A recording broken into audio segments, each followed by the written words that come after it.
This episode from the life of Sherlock Holmes will be transmitted to our men and women overseas by shortwave and through the worldwide facilities of the Armed Forces Radio Service. Petri Wine brings you Basil Rathbone and Nigel Bruce in the new adventures of Sherlock Holmes.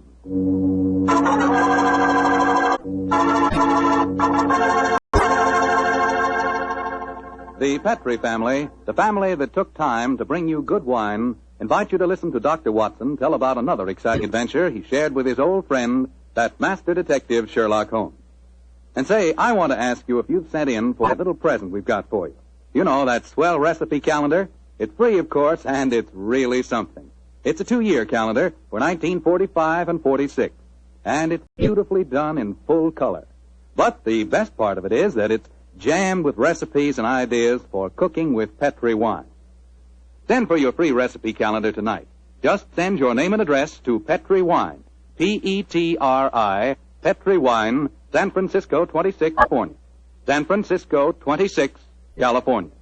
The requests for this swell calendar have been coming in so fast that you better hurry up and get yours before we get snowed under.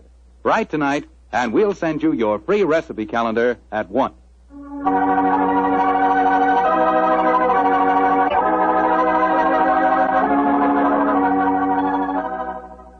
And now for our weekly visit with the good Dr. Watson. Let's see if he's waiting for us.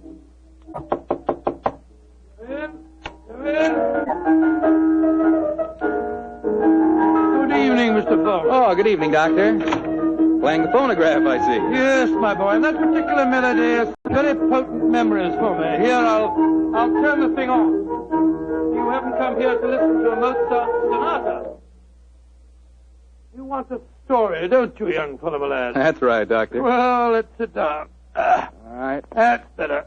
Now I'll tell you what. Oh, thank you, Doctor. Began in Vienna in 1889, many years before the insane house painter named Schicklgruber had converted that gay city into a place of fear and oppression. And what were you and Sherlock Holmes doing there, Doctor? Just taking a trip? Mr. Foreman, in those early days of our association, we didn't have the time or the money for just taking trips. No. We were in Vienna because Holmes had been engaged in some highly important investigation. We were staying in a charming little pension inhabited by students and musicians.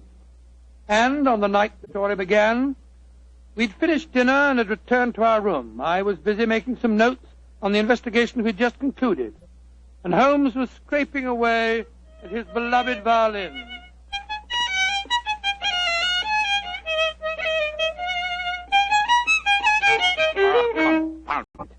What's wrong? Why can't I get it? Oh, it sounds very pretty to me. Pretty, really, old chap. I'm an amateur. A heavy-fingered one at that. Listen to this. Oh, sounds like a fiddler at an Irish wake. Oh, take it easy, Holmes. Take it easy. There's no need to fling the violin down like that. What's an old chap? Why, with all your other excellent qualities, are you not a pianist? What's piano got to do with it? In this case, everything. There's a piano in this room, and if you could play it, the Mozart sonata I'm struggling with might have some meaning. Come in. Oh, good evening, Fräulein. You wish to see me? You are Herr Sherlock Holmes. That is my name. Then, I wish to see you. I'm Leo Uhlenstein. I live here in this pension. How do you do?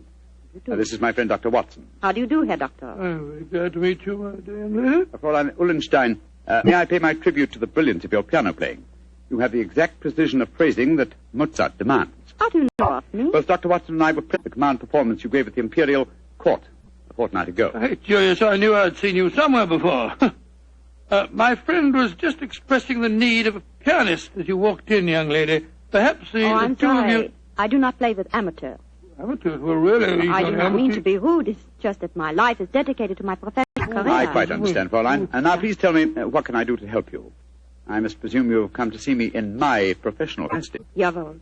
That is correct, Herr Holmes. Though I realize to a great detective like you, my problem must seem quite trivial. I'm being blackmailed by a man in this pension. He is Sándor Arpady, a Hungarian painter who lives in the studio upstairs. Sándor Arpady. Yes, I think I've heard of him. Since 2 months now, ever since he know my secret, he's come to me for money, and today he told me he must have 250 gulden, or he will go to the police. I have not that much money. Herr Holmes, please to tell me what I shall do. Just what hold does he have over you? My brother, Karl, he got into some trouble here, and the police were looking for him. He ran away to München, as you say, Munich, and Sander Arpadi knew of this. He was a friend of mine, so I thought. When this trouble came on my brother, I turned to Shandor for help. He smuggled Karl to the country, and he turned on me for blackmail. He's a bad man. I wish he was dead. Most blackmailers are cowards at heart. I think Dr. Watson and I will call on the gentleman. By the way, does he have any written evidence of your brother's crime? Yeah, he has his address in Munich. I show Shandor a letter from him when he first go there, and keep the letter, will not give it back to me. And if he gave the police your brother's address, they'd arrest him, eh? They would, of course. Yes, of course. Herr Holmes, will you please to tell me what I should do? I cannot go on this way. My music Now, is... Fräulein, calm yourself.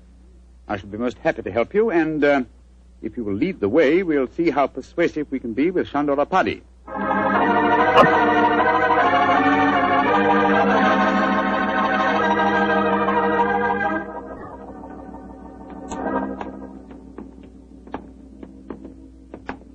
That is the studio, Herr Holmes, at the end of the corridor. I see. Now, remember, young lady, you'd better let me do most of the talking.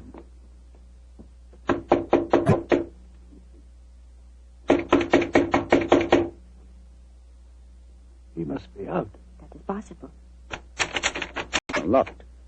I think, bearing in mind our party's profession, we'll take the liberty of opening his door. That doesn't look a very complicated lock to me.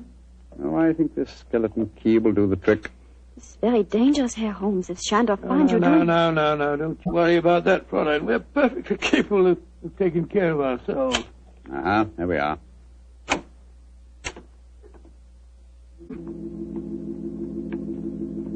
Close the door behind you, will you, Watson? Can't see a thing. I'll strike a match. Oh, Gottenheimer. Quick, Scott, look at him. Slumped over his desk. Light the gas, will you, Watson? Right you are, Holmes. There. Judging from his appearance, Fräulein Ullenstein, I think Sandor Arpadi had other enemies besides yourself. Less scrupulous enemies. He's been strangled. Look at the finger marks on his throat. Is he... Yes. His body is still warm, though. I'm afraid he's dead. I am glad. He was a bad man. Deserved to die. Watson, do you notice that the fingers of the killer have broken the skin and drawn blood?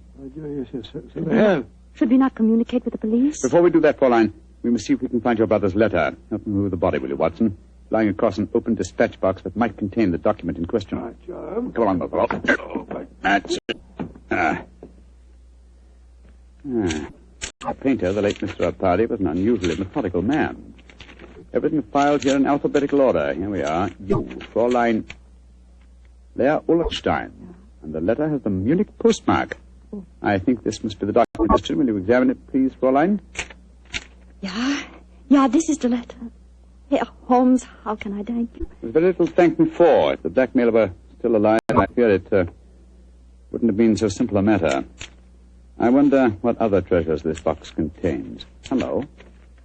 What is it, Holmes? Interesting. Extremely interesting. Look at this, old fellow. Good Lord.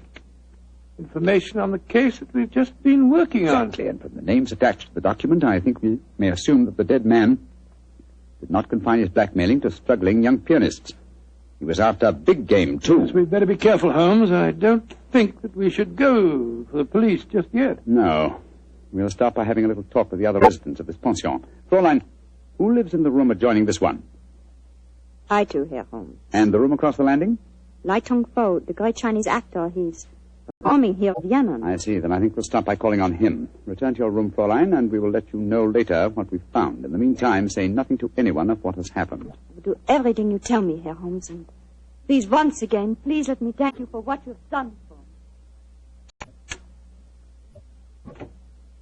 You know, Holmes, I'm not sure that girl didn't strangle Arpadi herself. A pianist would have unusual strength in her fingers.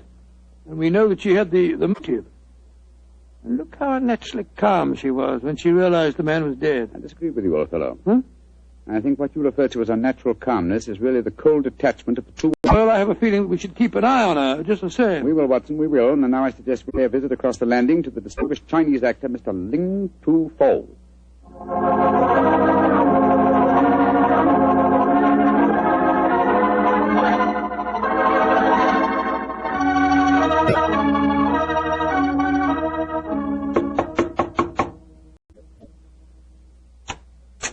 Yes, please. You wish to see me? If you could spare us a moment, sir. But of course, gentlemen. Please to come in. My name is Sherlock Holmes. This is my colleague, Dr. Watson. How do you do, sir? How do you do? I am greatly honored to meet you. You are not here to see me in your professional capacity, I hope, Mr. Holmes? Oh, no, not exactly. I just wanted to ask you a few questions. Please, to ask me anything. Do you know Chandora Paddy, the painter who lives across the hall? I know him by sight. We nod to each other on the stairs, not more. I see. Have you been in your room most of the evening, may I ask? But yes, I have been sitting here quietly for the past few hours, reading over the Analects of Confucius. May I ask, sir, whether you've heard any unusual noises this evening? Sounds of a struggle? Or a cry from the direction of Sandor Pardy's room, for instance? I do not think so. Wait, yes. I think I did hear laced voices in there, and the sound of a cry. About how long ago was this? Oh, an hour ago, perhaps more. Is anything wrong? Has trouble come to Shandor?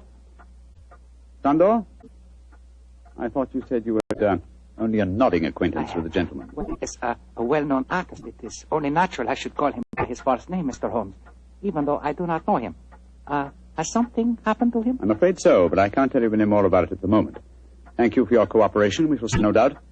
Good evening, sir. Good evening, gentlemen. Good evening. That fellow wasn't telling us the truth, you know, Holmes. He seemed very shifty to me.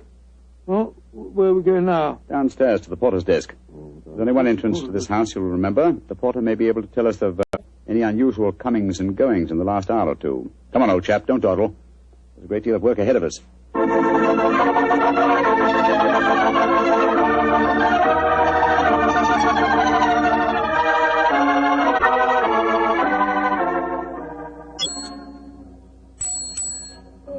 Herr Holmes, what can I do for you? How long have you been on duty tonight? Since 5 o'clock. Did you notice what people have come in or gone out since then? No one has gone out. Ah, splendid. And who came in? Fräulein Ullenstein came in just after 6, yes. And Herr Apperdy, the painter, came in a few minutes later. That is all. Ah. Who lives in the other ground floor apartments besides Dr. Watson and myself? There are only 2 other apartments. In the one to the right of the corridor lives Madame Janssen. She's a Swedish lady, a sculptor. And in the other? Signora Violetti, the Italian opera singer. Oh, thank you. Thank you very much. I'm much obliged to you. I'm happy to be of service, Herr Holmes. Where are we off now? Back to our room? Oh, we'll call on Madame Violetti if she's at home.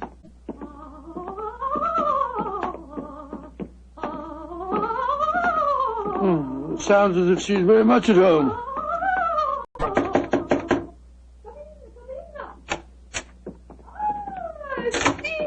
Sherlock Holmes, and he's a friend of come to see me. Bravo! Bravissimo!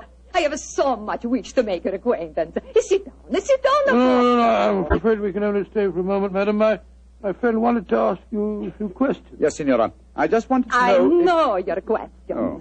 You play the violin. I have heard you. Yes. You want to know whether the great Valeria will allow you to accompany her in a magnificent soprano aria allo so from Mozart's Il Flauto Magico. Your latest answer to your question is si. Yes, madam. Forgive me, Signora, but if you don't mind. But that was not one of my questions. It's not? But I will sing it with you the same. You flatter me, but at the moment there are other things on my mind. Signora Violetti, do you know Chandora Paddy? By his side. That is all. He make eyes at me, but I no pay attention. I do not like ungallant. You haven't seen him this evening? No. I've been alone, reviewing the score at La Traviata.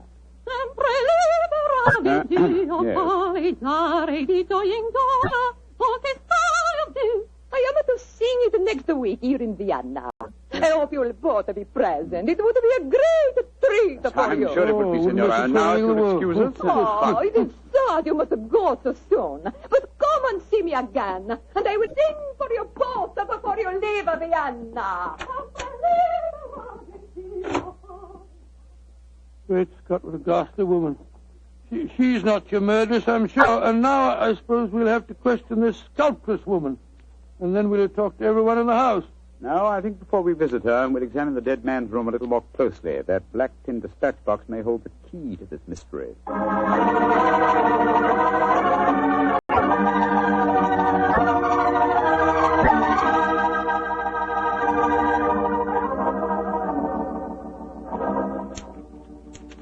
Idiot. Numbskull.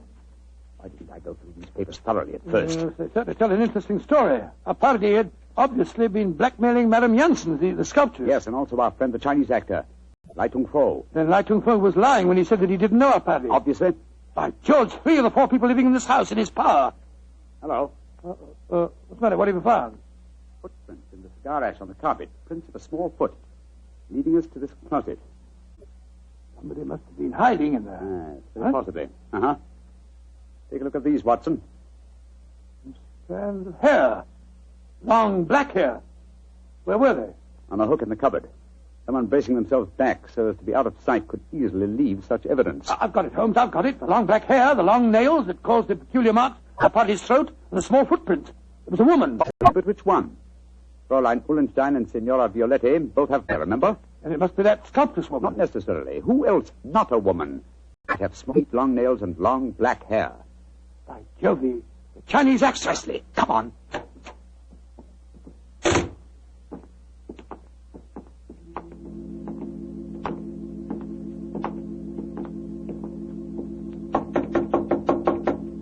I hope he's still there. No answer. Come on, let's go in. Holmes, look at him. He's praying. His head's in his hand.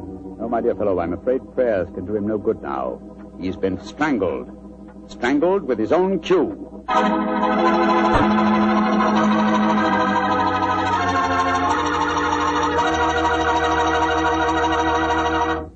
Dr. Watson's story will continue in just a second. So I'm going to take that second for a fast question. I know you've probably tasted port wine, but have you ever tasted Petri California port? Have you? Because if you haven't tried Petri port, well, you can just tell yourself right now you don't know how good a port can be. Petri port is rich, red, and hearty. But what you want to know is, how does it taste? The answer to that is short and sweet. The taste is terrific. And say, Petri California Muscatel is on the terrific side, too. Petri Muscatel has the flavor and fragrance of real, juicy Muscat grapes. Mm-hmm. Both wines are perfect after dinner or any time you're sitting around talking with your friends. Try them. They're great. They've got to be, because they're Petri.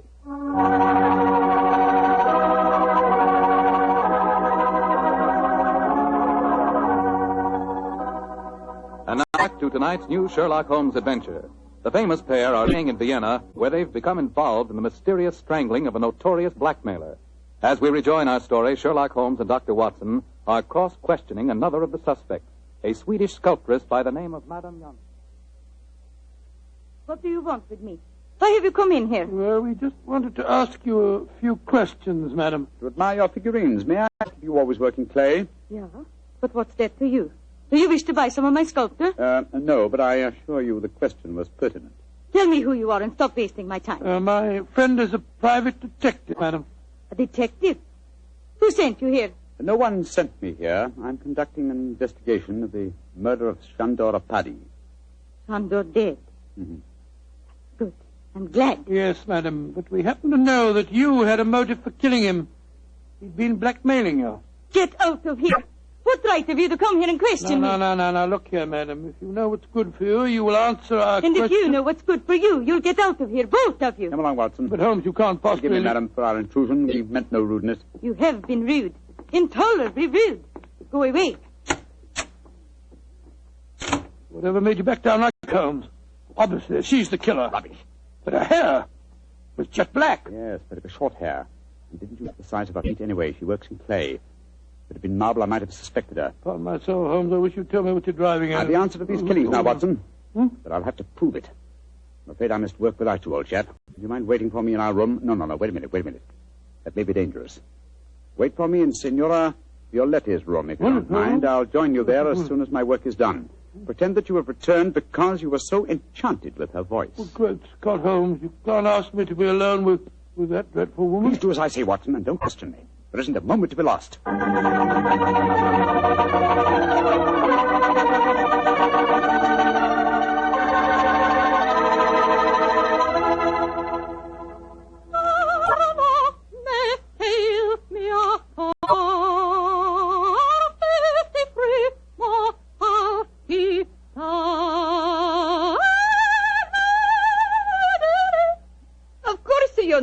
The aria, my dear doctor. No, madam, I'm afraid I don't. You've not heard about great Giuseppe Verdi? Oh, yes, I heard him, of course, but I can't identify his work. That was from a Rigoletto, you silly man. Rigoletto? Come, tell my favorite composer. I will sing a song just for you. I will turn the gas light down. No, don't do that. Turn the gas light down. That will be so much more romantic. Oh, gracious me. Now, who is your favorite composer? Oh, I don't know that I have any favorite. What's his name? Wagner's very fine, you know. Wagner is a heavy like most German composers. But the Violatti can master him. Oh, Lord, here she goes again.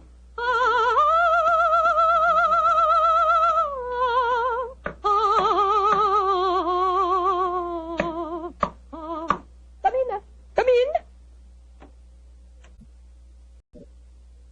I cannot see who it is. Come into the light. It is I. Great heavens, the Chinese actor. I am sorry to make commotion, but as we say in my country, those who run from graves speak with double knowledge. Oh, you devil! You devil! I kill you once! I kill you once! I kill you again! Thank you for the confession, Senora Violetti. You can testify to it, Watson. Holmes! No, you don't, Senora. Your nails are too sharp for my liking. I'll kill you to both of you! I'll kill you! Watson, catch her. She's fainted, Holmes. Fainted, eh? What an undramatic exit for a most dramatic lady.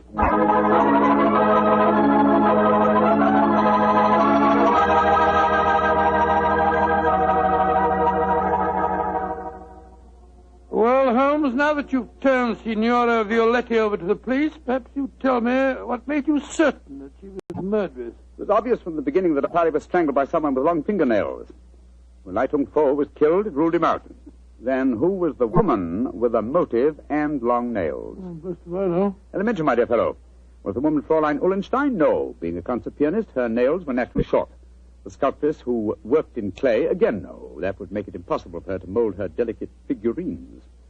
Therefore, Signora Violetti, by the process of elimination, was the only woman with long nails. But why did she strangle the Chinese actor, too? Undoubtedly, he witnessed the first killing. The long black hairs in the closet were from his cue.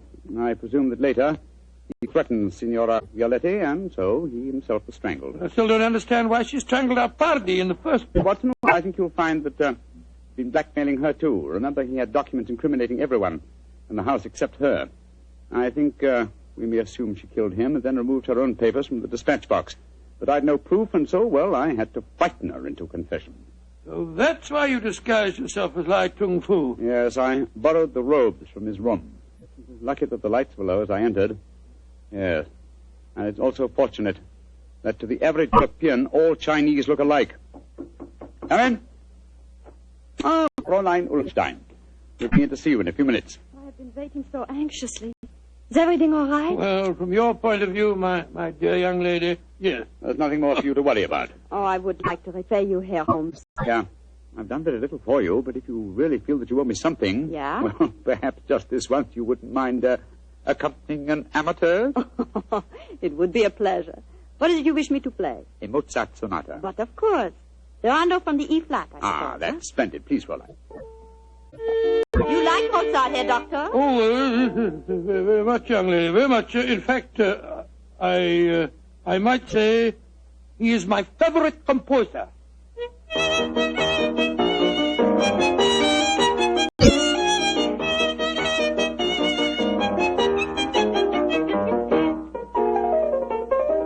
Charming. perfectly charming. I only wish that all our adventures could end so melodiously.